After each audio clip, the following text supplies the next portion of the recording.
When I was in high school, I spent a lot of time at the local park.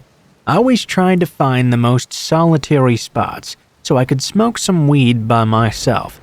This often meant most of my hiking was on overgrown trails, if not completely off trail altogether. You have to pay a fee to get into the main part of the park, but it's relatively large, so there are spots on the west side that are pretty free. Those spots are not quite as well kept and definitely not as well observed, so obviously it's mostly kids who just want to come smoke and do some graffiti.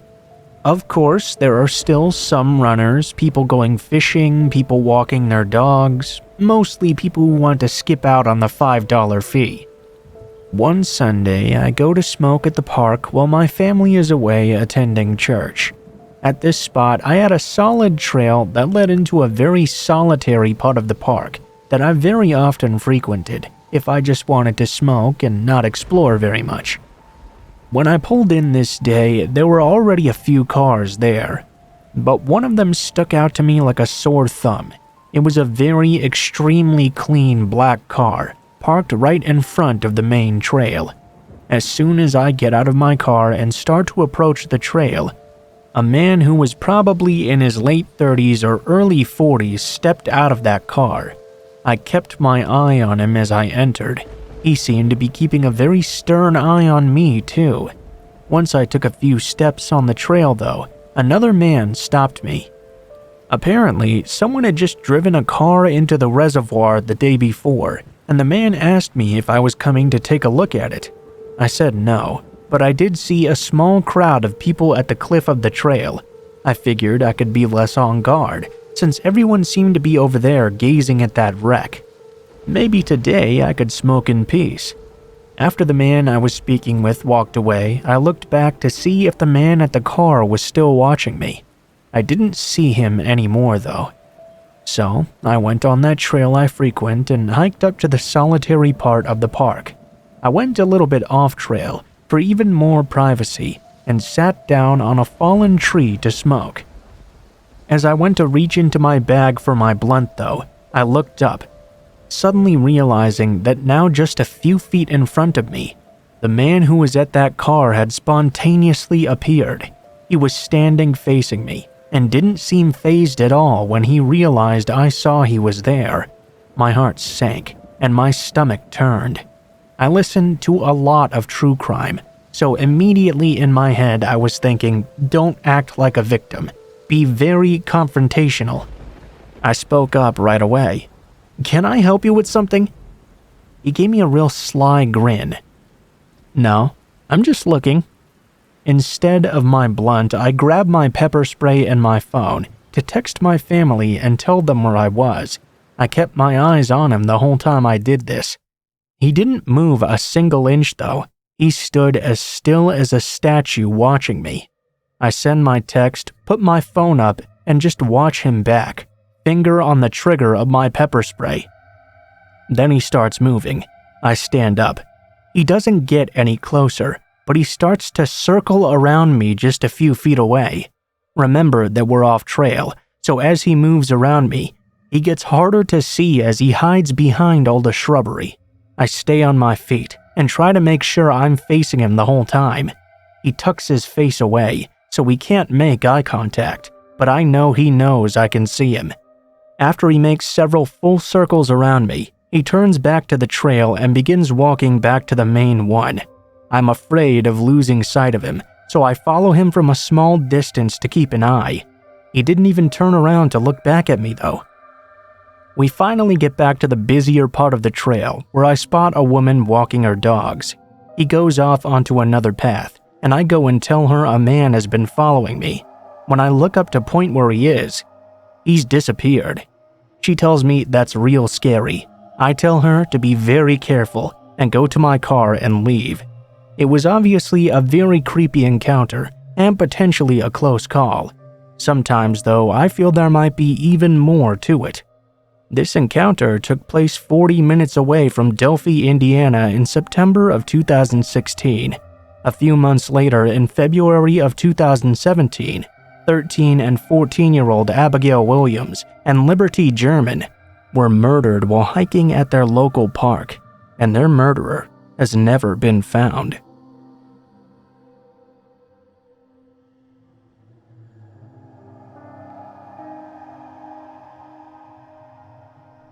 About 15 years ago, I lived in Sulphur, Oklahoma.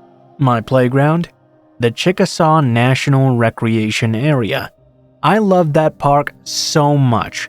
I rode more miles on my bike than pretty much anywhere else. I walked nearly every trail and rode down every single road. Every day, I would ride my mountain bike up and down the trails and would be home by nightfall on most days. One night, however, I rode out just a bit farther than usual. On my way back, I decided to ride the trail from an area known as Buffalo Springs, where they have live buffalo roaming around, and there's a large spring or fountain for all of them to enjoy. As I was riding back, I knew the end of the trail was just coming up. I would have to cross a stone bridge atop a creek, and then go up the road to my home. It was very dark at this time, and all I had to use to see where I was the light of the full moon. I was maybe a few hundred yards from that bridge when I suddenly got a very sharp pain in my left thigh. I stopped and looked around to see what the hell had hit me. Then I began to hear a noise, sounding like something slamming the ground hard in front of me. I saw there was a rock about the size of a baseball rolling across the trail. I was very confused. I looked up startled to the side of a hill beside me. Just as I turned my head to look, I almost fell off my bike when another rock came flying down and slammed into my front wheel. My eyes finally began to adjust to the darkness and look around. I could see someone very tall, wearing all dark clothing, standing at the top of the hill and throwing huge rocks at me. They were screaming too. I yelled at them that I had a cell phone and I was going to call the police if they didn't stop attacking me. Actually, I didn't have one, as I hadn't got a cell phone for personal use at the time yet. This seemed to piss whoever it was off. Immediately after I said this, they began to charge down the hill toward me. I, for obvious reasons, lit up my bike and took off. Just as I crossed by the bridge, I could hear a huge splashing noise in the creek. I saw an even bigger rock had just been thrown. From here on out, I was clear to home, but I was terrified all the way there. I went to the ranger station immediately the next morning and told a ranger I knew about what had just happened that night. The ranger laughed at me. "So you're telling me you were attacked by Bigfoot?" he said, snidely laughing. I don't know what it was, but definitely something was trying to hurt me out there. "Okay, Justin, if I have any more Bigfoot sightings, I'll let you know what we get." I said fine and left, kind of annoyed. The very next week, though, I was riding in the daylight when my park ranger friend pulled up next to me and told me to get in right away. I asked why. He said he needed to show me something. We headed to the police department in town. Before we got out of the car, he turned to me and said this: "Justin, I think I have to give you a huge apology. I'll be honest that I didn't believe you when you told me that story about you being attacked, but it's come to my attention that a couple was out in the same area last night, and they were attacked in the same way. They said they saw a huge person with a lot of hair throwing rocks and sticks and screaming at them. They called the police, and they came out with some of the other rangers, including myself. I immediately thought about what you had told me. When we arrived and started up the hill, sure enough, someone was throwing rocks and stones at us. Guns drawn and yelling, I saw 2 officers tackle a man to the ground. Turned out there was a 6'5" tall, naked man covered in mud who had extremely large hair and a very, very large beard. He had escaped from the Veterans Center across Veterans Lake. Apparently, he was having a PTSD flashback and thought he was back in Vietnam, and he was trying to take out the enemy.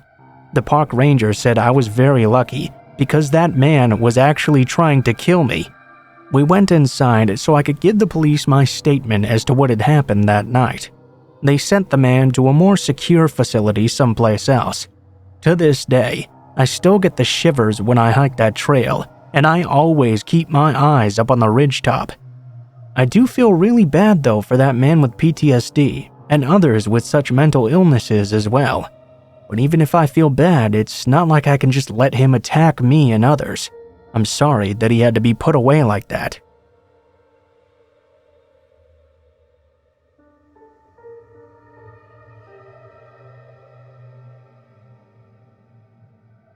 A few months back, my girlfriend and I were bored of hanging around the house and spontaneously decided to go out for a hike. We don't go hiking often, but the idea appealed to both of us, and even though there was only about an hour left of light, we figured that was more than enough time to go enjoy a small hike before it got too dark. We quickly filled up our water bottles and put on our best walking shoes, and were out the door driving up into the mountains. Around my area, there are many hiking trails, with the variety of trails increasing as you go further up into the mountains. We tended to stay around the base, in the occasional case of us hiking, where most people would still be walking. We wanted to change things up this day though, and so we progressed further up the mountain, to a trail a good friend of mine had mentioned. We kept our time in mind though, and figured we could hike for just a bit and simply enjoy the new environment for us, and head back before it got too dark. We arrived at the trailhead, and saw there were no cars left along the road where the trail commences. We didn't think too much about it due to the time of day though.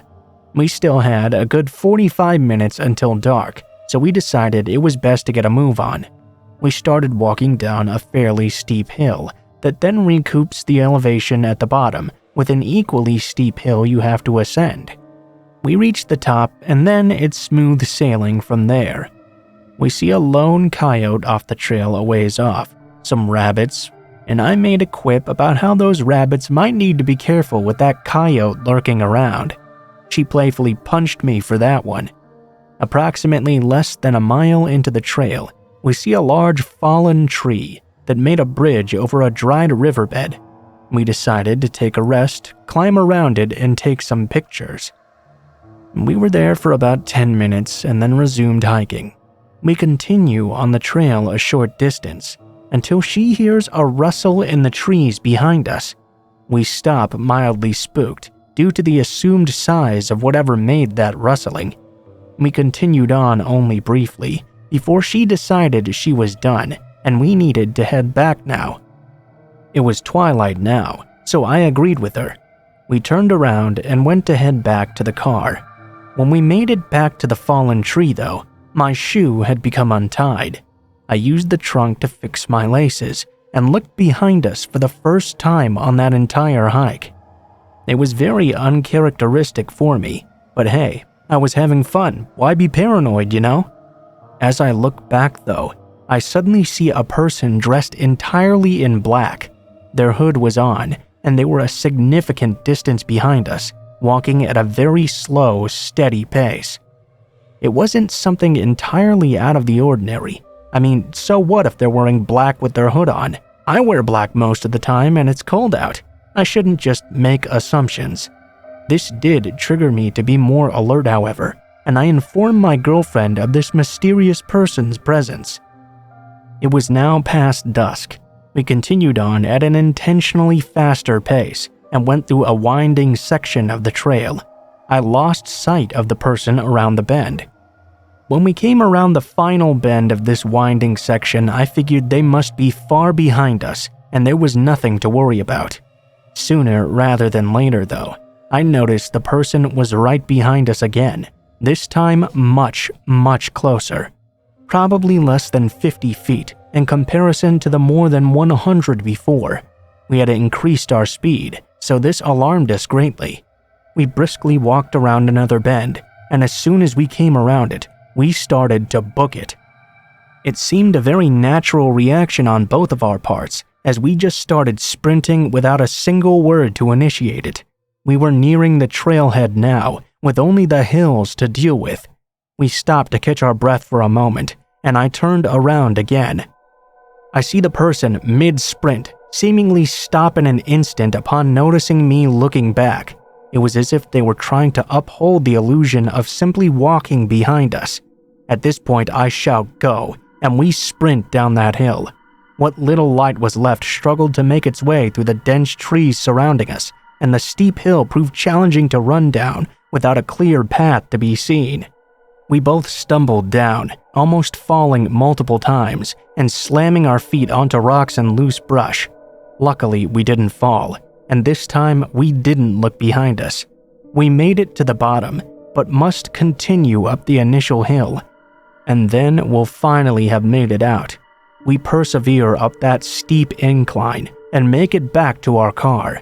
I briefly breathe in relief as I started up, heart pounding and adrenaline racing. As I reverse out onto the road, the person emerges at the trailhead, breathing quite heavily. We finally get a glimpse of him. His hood had fallen off his head with all the running, exposing his pale complexion and dead eyes. They were only illuminated by a single lantern at the very start of the trail. I could see he was holding something in his hand, but it was too dark to make out what it was, and I was not interested in sticking around to get shot or stabbed or something. I shifted into drive and accelerated as fast as my car could muster, leaving that man in the dust of that empty side of the road.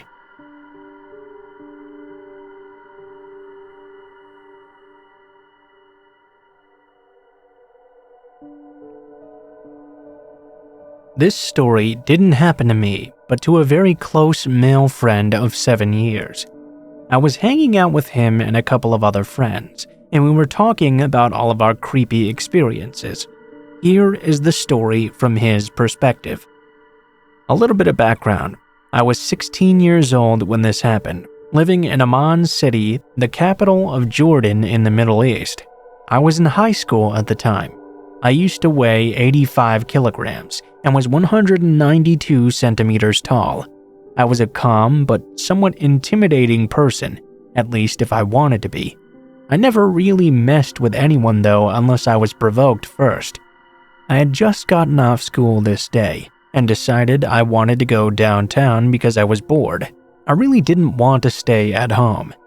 Actually, I wanted to get some DVDs and games to enjoy later. So I decided to take the bus, as I wanted to save on some money. I had to take a taxi to even get to the bus stop though, which was about less than 10 minutes by car.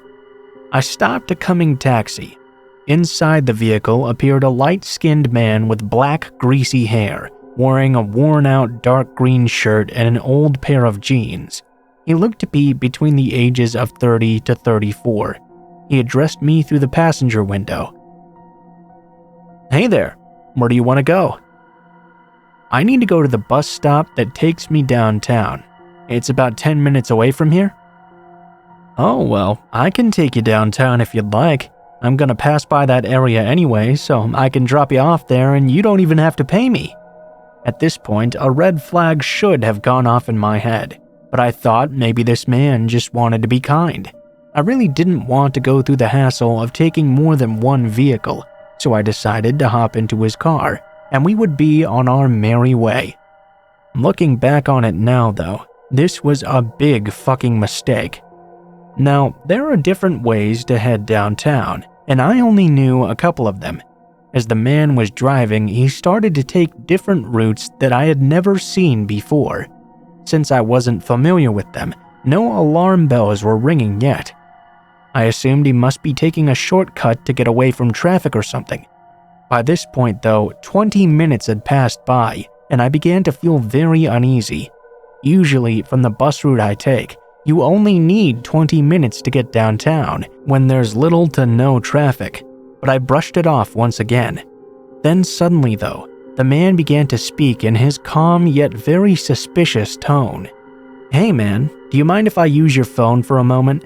I want to see if you have any videos or music I can send via Bluetooth." I found this to be a very strange request, but as the man was giving me a free ride already, and the fact that I didn't have anything private in my phone anyway, I handed it over to him for a moment. I didn't want to be impolite, I was just trying to break this awkward atmosphere.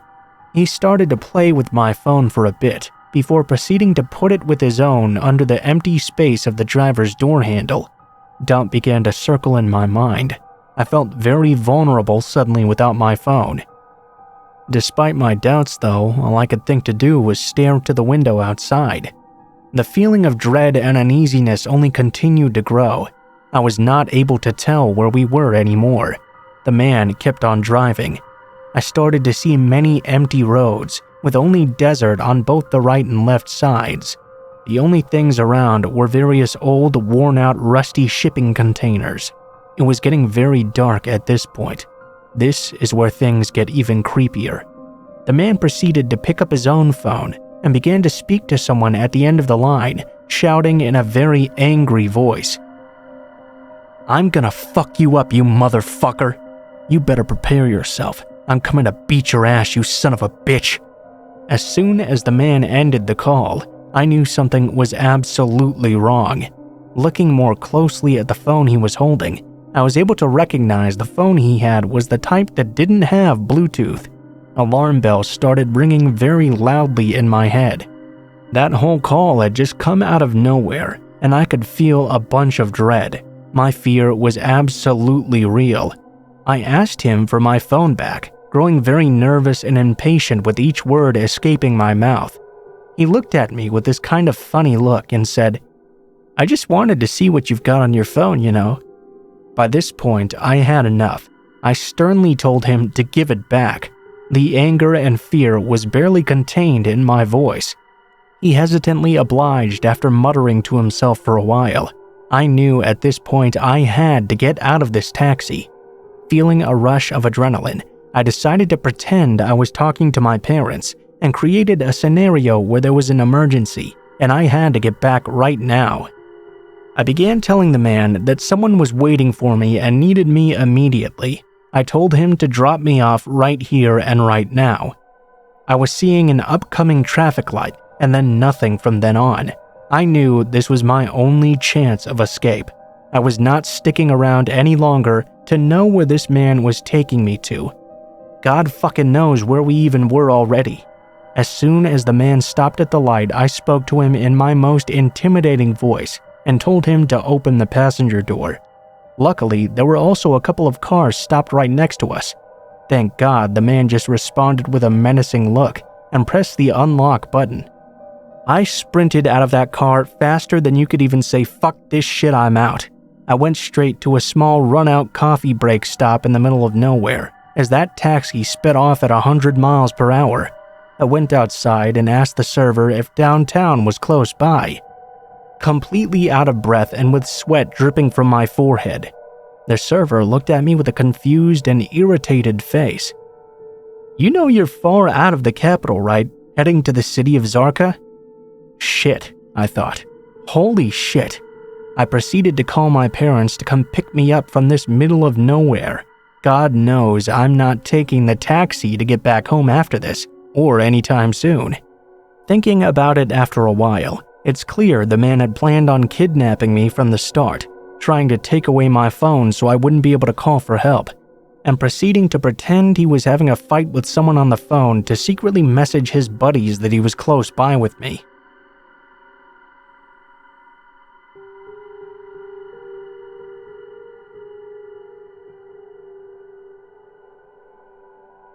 Hey there everyone, I wanted to tell you about an experience my brother and I shared 2 years ago. I've made a post over an r/paranormal, but I decided to repost it here too. So, we were deciding to go somewhere haunted during the day. There's this old cemetery in Santa Cruz we decided to check out. We go in, walk around, nothing out of the ordinary happened, so we decided to leave. The cemetery is on a supposedly haunted road that leads up into the woods. This road is said to be haunted by a lady in white that tries to hitchhike in your car. I had forgotten this fact until after the day. Alright, so along this road we're driving down, it leads to a forest area. A couple of miles down from the cemetery, you can pull to the side of the road and walk along this hiking trail. We decide to hike this very same trail.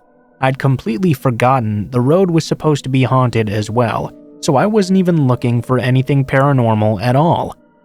Anyway, we start hiking this trail in the afternoon. 10 minutes in, we stumble along some abandoned train tracks. and a barely standing bridge for the train that used to run along those tracks. It looked really cool, so we decided to head down to investigate this hill right by the bridge that lets you go underneath the dilapidated area. We go down there and start to mess around, looking at all the cool architecture.